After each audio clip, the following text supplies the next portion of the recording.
Olá! Hoje eu e o Fernando vamos apresentar para vocês um pouco sobre a cinética de reações heterogêneas. No escopo dessa apresentação, irá abranger sobre as reações químicas heterogêneas, a lei de taxa de reação na superfície, a desativação catalítica e, por fim, iremos abordar um estudo de caso. Bom, para começar, iremos dar uma contextualização geral sobre as reações químicas heterogêneas, baseado no capítulo 10 do livro do Fogler. Reações químicas podem ocorrer em sistemas homogêneos, com uma fase no meio reacional, ou sistemas heterogêneos, com mais de uma fase no meio reacional. Em grande parte desses processos são empregados catalisadores, sendo definidos como compostos que possuem em sua superfície sítios ativos que irão fornecer um mecanismo de menor energia de ativação para a reação química, implicando o processo de síntese mais rápido e maior seletividade nos produtos. As principais reações químicas heterogêneas catalisadas são alquilação ou desalquilação, que é adição ou remoção de grupo alquila, que é uma cadeia carbônica, não um grupo carbônico. Isomerização, que vai alterar a conformação do composto, seja na relação espacial ou de sequência de átomos. Hidrogenação ou desidrogenação, que é adição ou remoção de hidrogênio em compostos. Reações oxidativas, que vai alterar o NOx da molécula, geralmente é alterado o NOx do átomo central, que geralmente é um metal. Reação de hidratação ou desidratação, que é adição ou remoção de uma água em um composto. Halogenação ou desalogenação, que é a adição ou remoção de um halogênio, que são substâncias do grupo 17 da tabela periódica. As leis que regem a taxa de reação química são descritas pelas etapas reacionais, sendo essas a difusão do reagente da fase fluida até a superfície externa, definida pela etapa onde o reagente deve passar pela camada limite até chegar à superfície do sólido.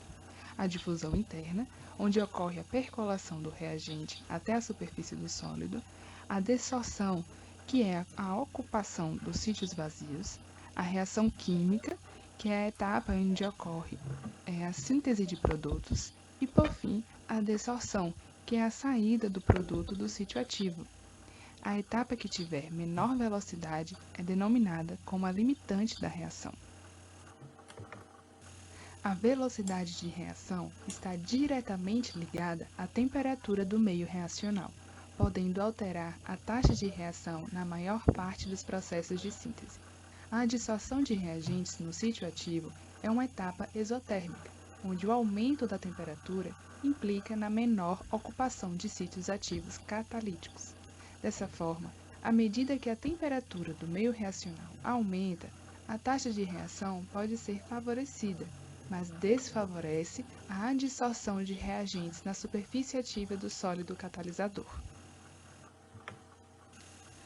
Como em todo processo catalítico, os catalisadores podem sofrer desativação.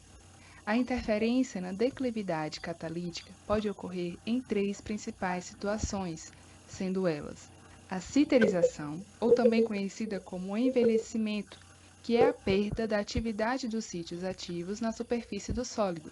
Geralmente, essa situação ocorre por desgaste ou por elevadas temperaturas de processo. Outro processo de desativação bastante conhecido é a formação de coque, que é a deposição de material carbonílico na superfície catalítica, obstruindo assim a passagem do reagente. Já o envenenamento é a reação de desativação catalítica causada pela adsorção de alguns compostos de forma irreversível. Agora, para a segunda parte do trabalho, iremos apresentar um estudo sobre a síntese da amônia. A amônia é um gás que, além de ser incolor, tóxico e corrosivo, também é inflamável e solúvel em água. Essa substância é uma das mais importantes do mundo desde a época da Revolução Agrícola, sendo usada como fertilizantes como fonte de nitrogênio. Sua relevância é tão significativa no cenário industrial que, no último relatório, referente ao mercado mundial, apontou uma perspectiva de crescimento de 38 bilhões até 2023, cerca de 20% maior que 2019. Em condições ambientes, é uma reação com baixo rendimento e, portanto, para a síntese em escala industrial, é realizada em temperatura de 400 graus Celsius e pressões entre 60 e 100 atm. A alta pressão é aplicada utilizando o princípio de deslocamento do equilíbrio químico de Lachatellier, onde altos valores de pressão deslocam o equilíbrio dinâmico da reação para o sentido que irá possuir menor quantidade de mols formados. Levando em consideração essa observação, para a síntese de amônia, o deslocamento irá ocorrer dos 4 mols dos reagentes para 2 dos produtos, favorecendo então a síntese da amônia.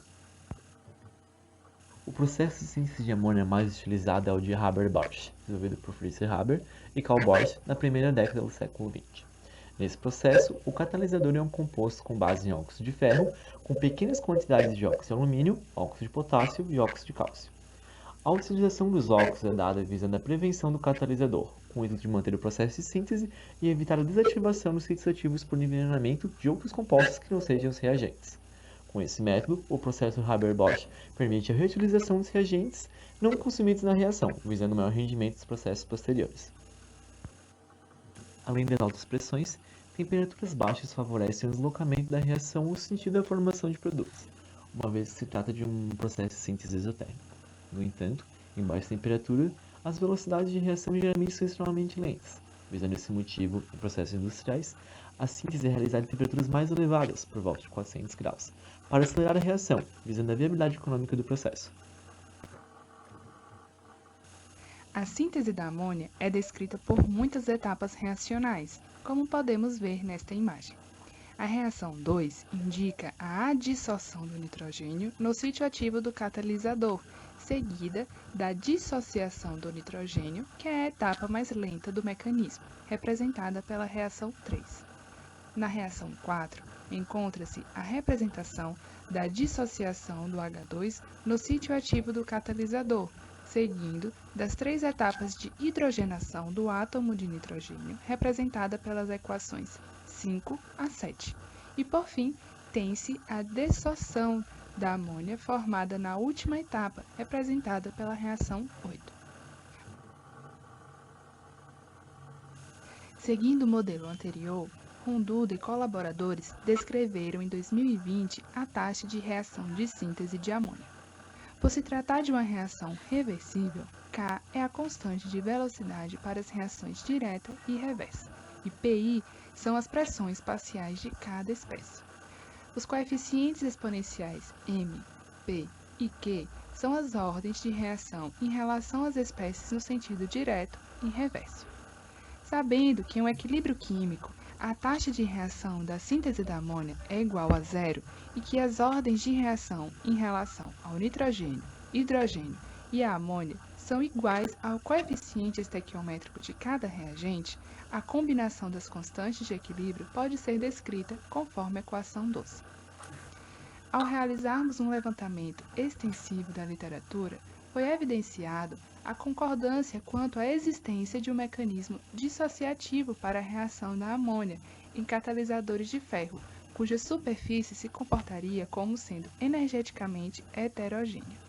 Portanto, a etapa controladora da reação da síntese de amônia é a dissociação do nitrogênio, e a ordem da reação em relação ao nitrogênio é a unidade e a taxa de reação da síntese da amônia, podendo ser expressa pela equação 13. Outros estudos testaram diferentes catalisadores para esta reação. Entre eles, um dos mais testados são os catalisadores à base de rutênio.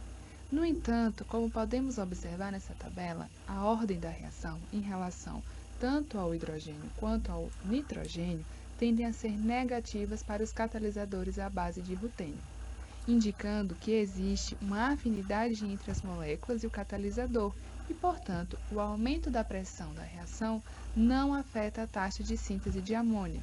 Por outro lado, quando o cobalto ou o ferro são utilizados como catalisadores, a ordem de reação tende a ser positiva, indicando que o aumento gradual da pressão favorece a síntese do produto. Apesar de diferentes catalisadores serem testados, as muitas vantagens associadas ao catalisador à base de ferro, como a longa vida útil, o baixo custo de fabricação e a alta resistência mecânica, ainda favorecem sua predominância nos projetos, em escala industrial.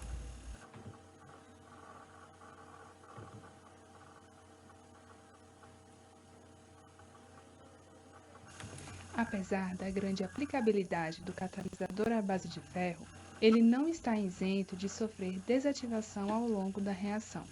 Como podemos observar, na reação de ativação do catalisador ocorre a produção de moléculas de água, sendo um composto que poderá competir pela ocupação dos sítios ativos dos poros de ferro metálico formado, atuando como um agente inibidor por envenenamento, por causar a desativação temporária do catalisador.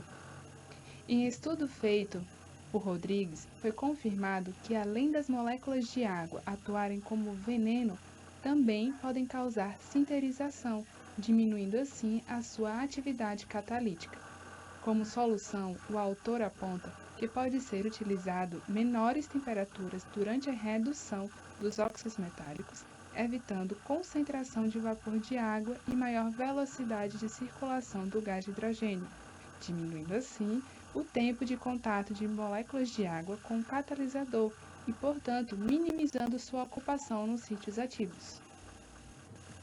Por fim, podemos concluir que o grande interesse industrial pela amônia motiva a avaliação dos estudos cinéticos sobre a sua síntese. De acordo com o levantamento realizado, o catalisador metálico à base de ferro mostra ser o mais atrativo para as reações heterogêneas industriais. Por consenso de diversos autores, a reação ocorre em várias etapas. No entanto, a etapa determinante da reação é a dissociação do nitrogênio e, portanto, irá determinar a velocidade com que a síntese de amônia irá ocorrer. Obrigada por nos assistir até aqui. Curte, comenta e compartilha com os amigos. Até mais!